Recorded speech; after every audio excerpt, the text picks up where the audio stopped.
Hey everyone, I'm going to be doing something a little bit different today. Instead of bringing you a duel, I'll be doing a deck profile finally for my Karakuri deck. I was planning on waiting a little bit longer, but I decided against it. I was going to finish the next deck I'm working on along with its theme song, which they're coming underway, but they're not quite done yet. So let's jump right into this. The first card I'm using is Scrap Chimera. I purposely only have one of these because it only synergizes with Scrap Beast and Scrap Goblin. I also run enough back row removal and protection that if I summon it, I can usually stop it from being banished. It's never been banished yet, and even if it did, it wouldn't be the end of the world. So the next card we have is Scrap Beast. I run this at 2. Same with Scrap Goblin.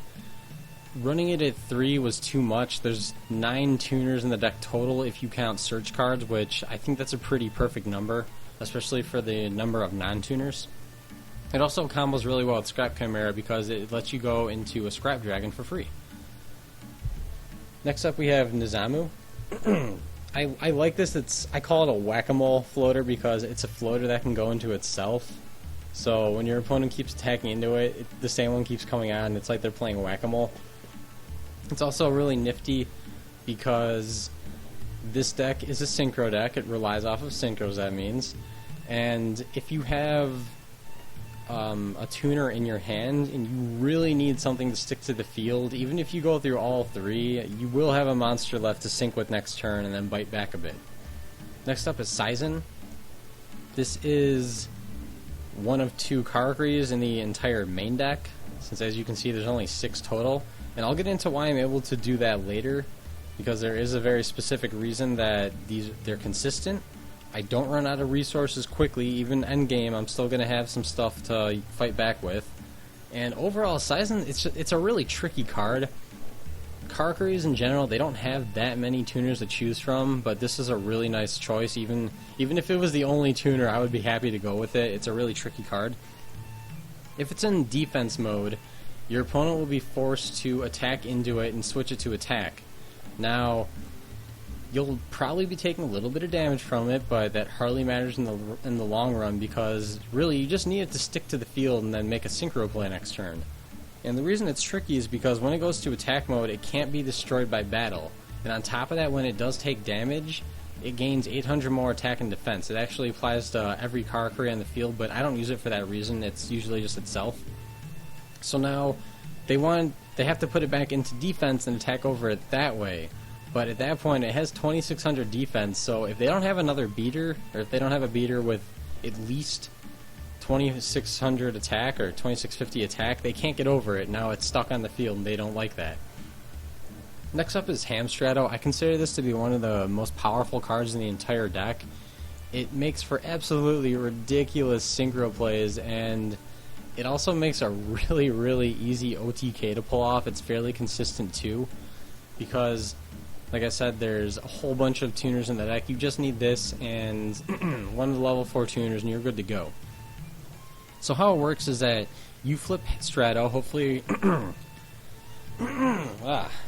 throat needed to be cleared. Okay, so you flip Strato and you summon the all-important machine tokens. They're level 3 machine tokens, and that's very important that they're machines, because then optimally you summon Scrap Beast, or not quite as optimal, but just as well, you can summon Saizen, and then you sync the first tuner with the first token. You bring out Buri.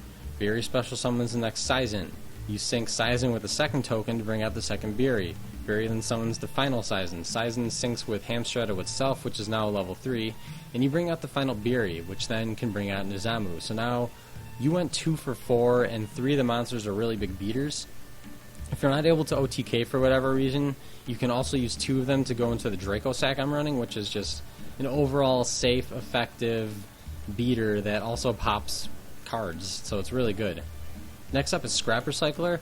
This is the card that it lets me get away with only running these 6 Karakuris, because you can send 2 level 4 machine Earth-type monsters from your grave back to the deck. So anytime you use this thing's effect, it's like you're running 2 more Karakuris in the deck. And not only that, since you're drawing a card, it's also plus. So you replenish your resources, and you're drawing a card. I think that's pretty brutal. It's also a level 3 machine, so you can sync with Beast or Sizen, and that gets out your level 7s. One of my favorite combos is when you open up with Scrap Recycler and Iron Call, you summon Recycler. Hopefully your opponent set a whole bunch of back row on a monster and they can't stop it. So you summon Recycler, use its effect to send Sizen to the grave, and then you activate Iron Call. You bring back Sizen, which then syncs with Recycler for level 7, so you're able to black rows. Of course, you can also go into Bury, and that works too. Next up is Goblin. This card is mainly used for stall and to help the Scrap Dragon loop. It is a necessary card for it, which I'll get into later. But it's also a level 3 tuner, so you can sync with Nizamu to get out a 7, or it is one of the few level 3s, so you can get out Zenmains if need be. It's also a really good stall card. Your opponent won't always want to attack over it, even if it is face up, because when they attack it, it will destroy itself and then the turn, or at the end of the battle phase, so no more attacking, but it also adds a scrap monster from your graveyard to your hand. Your opponent might be a little reluctant to let you do that. Next up is Scrapyard. I'm running both tuners at 2. I think it's the perfect number. 3 is too many. You end up getting a monster heavy hand and having to sacrifice other cards in the deck to just help with having too many monsters. But then having it at 2, you consistently draw up, but not too many at once. And then also this card, it helps thin the deck out a little bit. And anything you can do to thin your deck and draw into the right cards is always good to do. Next is Instant Fusion. I use this mainly for Carbonala Warrior, although it can also get out Cybersaurus. Cybersaurus, really quickly, it's just for if you have Goblin, you want to make a level 8, you can either make Burrito or Stardust. Scrap Dragon 2, but I've never actually made Scrap Dragon with those two. It's always been Stardust or Burrito, as far as I can remember. And then Carbonala Warrior, this is for if you have Strato out. Like I said, Scrap Beast is more optimal than Sizen because at the end of the full combo, when you bring out all 3, you'll end up with the remaining Sizen. Then you can Instant Fusion, and then you can make a Stardust, which that's really important because when you have 3 of your most important monsters, you don't want them to be destroyed. That'll mean that if you can summon Stardust, you can overextend your Heart's Content, and you'll be relatively safe still. So it reinforces your field really well. It combines incredibly well with the back row. Then we have Iron Call. This is just in here to help with synchro plays.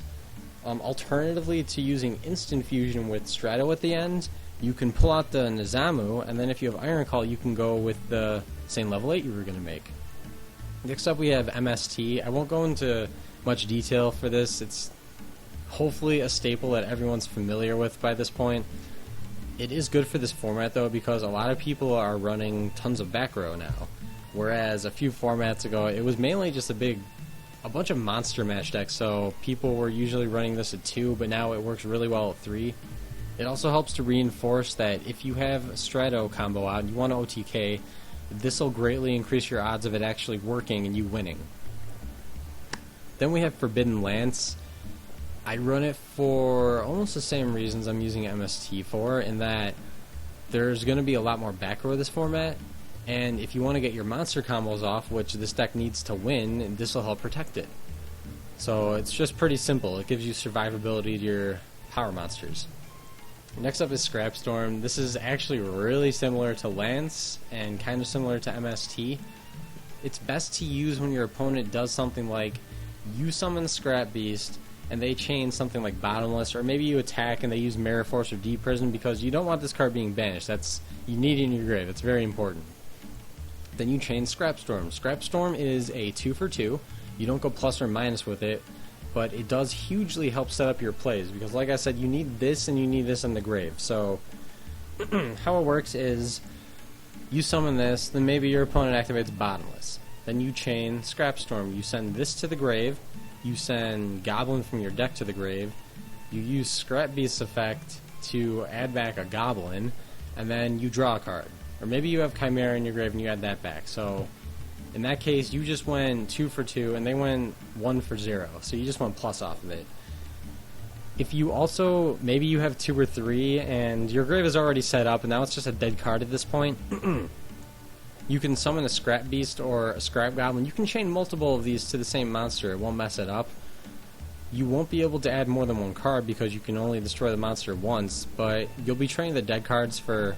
You'll make them into 1-for-1s, and whenever you can trade a dead card for any other card, that's usually a good thing to do.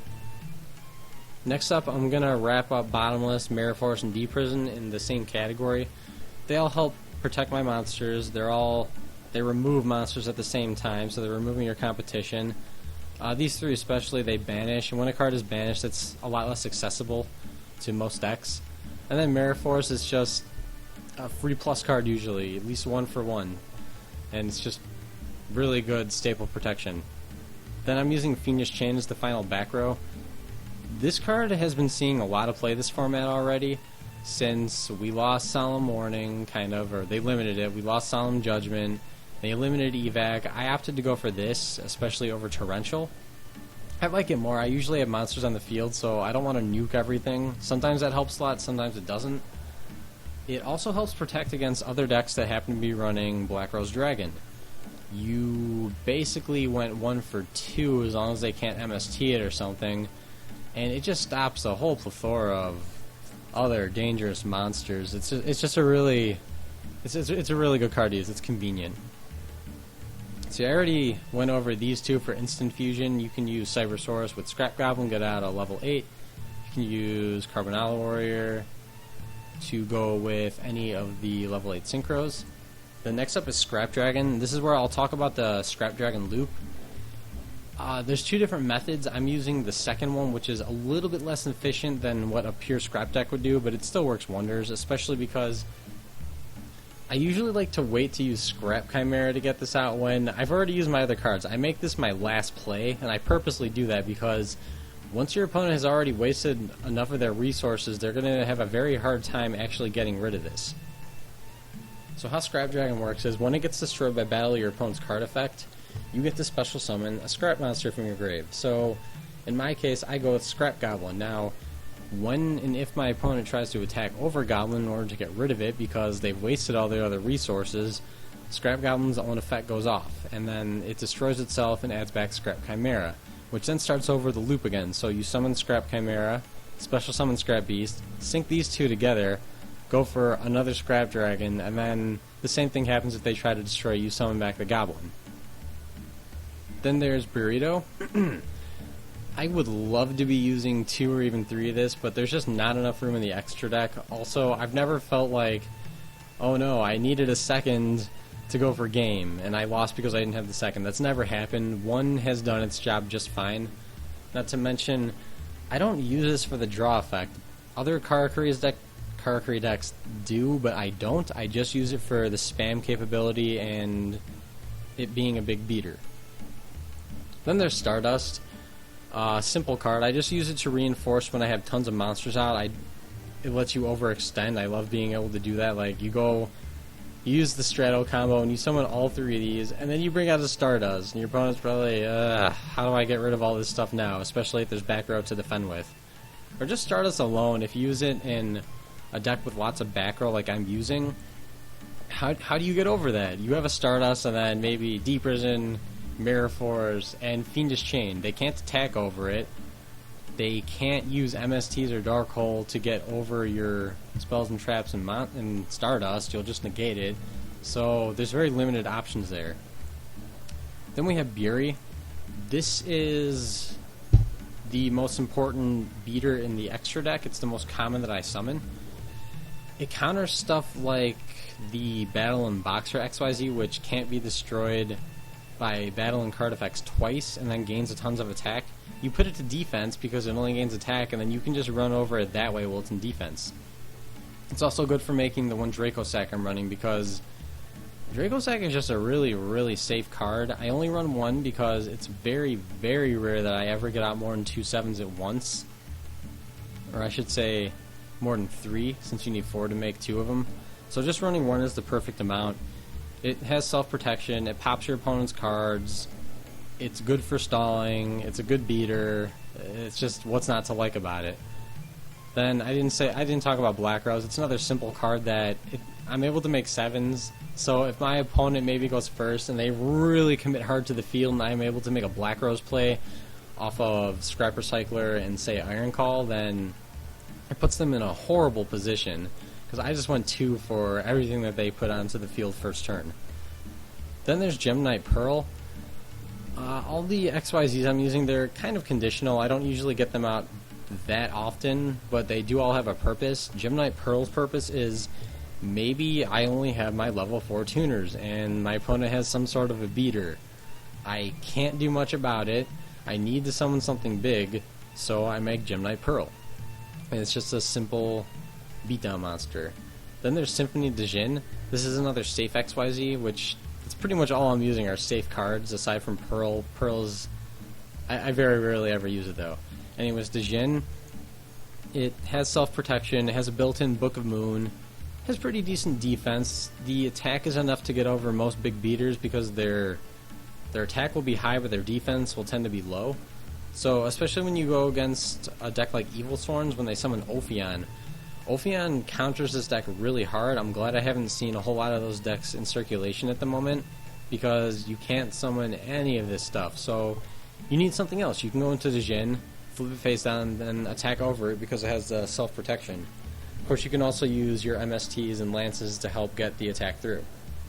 And then finally, the final safe XYZ in the extra deck, it's just a Zenmains. I have enough level 3s that I can use it occasionally. It's a pretty nice card to have in reserve if need be. Self-protection, pops cards, kind of okay defense, not as much as the Jin, but it's still decent, and it usually helps stall until you can draw into cards that you need. And like I said, I don't have a side deck. No, I didn't talk about this. This is not a side deck. It's just extra ideas I had while I was building the deck that they never made it in. I'm not gonna talk about what I was thinking with some of them. I have some pretty weird ideas. I think that about wraps it up.